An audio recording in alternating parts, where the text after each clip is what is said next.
given NAND's characteristic that it's got to be block size, and in order to get to this new memory model that we're talking about, you got to get to byte addressability.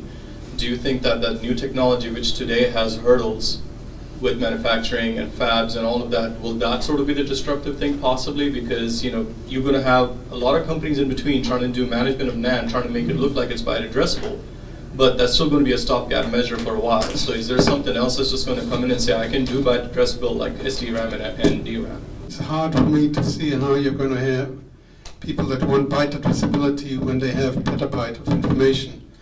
These are big blocks that are only going to get bigger.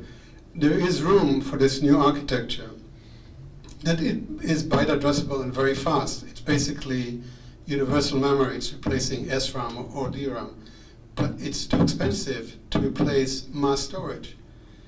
What you need is that 15 microsecond latency down to a microsecond or so, or maybe 100 nanosecond, still not DRAM speed, but with 10 times lower cost than DRAM or 20 times lower cost than DRAM. I get it from the storage perspective, but from the sort of flat memory model we want to go to, this idealized case, we need addressability because the cache line and the CPU is still working at that level.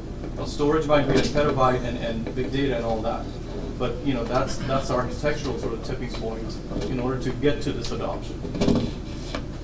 Again, I think that fast, very low latency, very fast non-volatile memory has a room in the memory hierarchy, in my opinion. For example, in code, in controller, being able to on the fly change controller code is very valuable, but that's not a lot of memory.